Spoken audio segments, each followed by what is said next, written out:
Hey everybody, Nick Espinoza, your chief security fanatic here, and today we are actually talking about Microsoft because Microsoft just created a deep fake detector that could be a potential game changer for finding misinformation and deep fakes, especially during something like the 2020 election here in the United States. But by virtue of that, I have to ask the question, is our society too far polarized for this to even help a good portion of the population? Now, here's what's going on, and this is coming from TechCrunch, and I thought this was absolutely interesting. Microsoft just released a deepfake detector, as I mentioned, called Video Authenticator, provides what Microsoft calls, and I quote, a percentage chance or confidence score that the media has been artificially manipulated. TechCrunch goes on to say that according to Microsoft's blog post, and I quote, in case of a video, it can provide this percentage in real time on each frame as the video plays. It works by detecting the blending boundary of the deep fake and subtle fading or grayscale elements that might not be detectable by the human eye.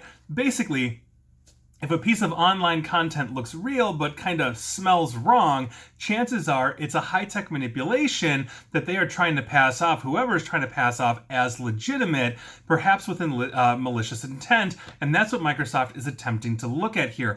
One of the biggest issues, though, that Microsoft is going to have is the evolution in the methods to create deepfake technology that will thwart scanners like the one Microsoft is building, and Microsoft kind of addressed that too in their blog post, and here's what they said.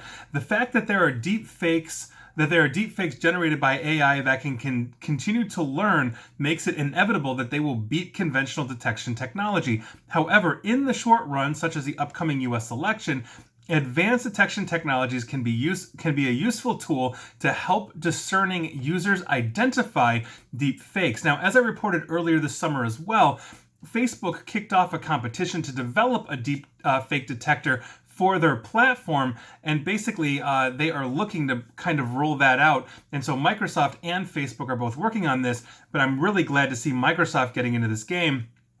They have a pretty good development strategy when it comes to this kind of stuff. And so I'm happy to see these things happening, but I think the real issue with deep fakes is that the general population really isn't trained to discern or be skeptical of sources of information.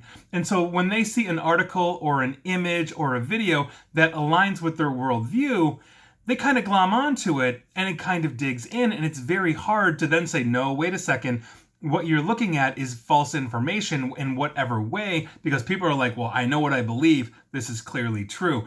Therefore, I think the biggest issue we have with this whole thing is, how do we actually deliver to the masses the alert that an article, a video, or a picture is fake? Now, I think that this is going to take a coalition of the major platforms, whether it's Microsoft, Google, Facebook, Apple, Twitter, Snapchat, etc., all working in conjunction, all using deepfake detectors.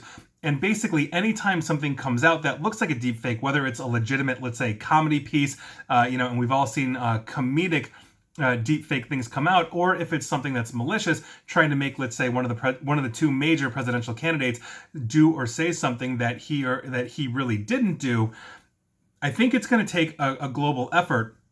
Because if you're able to go, let's say, to other platforms where these things are prolific, let's say smaller social media platforms or those that cater to, let's say, a specific political slant, then you have a problem because these deepfakes are going to run rampant. They're going to dig in.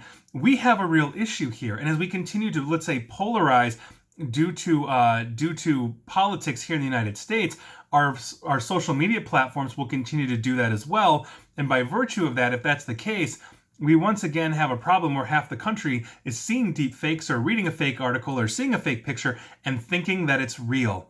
That is the real thing we need to combat. That is the question I have for you today, because it's not necessarily censorship to label something as misleading or false or something like that if you're supplying more information, but you're also letting the person read the original thing. So how do we get over that bias where somebody sees that and says, oh, they're trying to censor my viewpoint or whatever that is? I think that's a very serious issue, and legitimately, I see it on both sides of the aisle. So I'm not pointing a finger at anybody here. Once again, as I've said a billion times, my job in technology and cybersecurity is agnostic to your political beliefs. So please, let's be respectful in my comments section, all of that. But that is your news of the day. and I'd love to hear your thoughts. And please like, share, follow me here on Facebook and Twitter at NickAESP.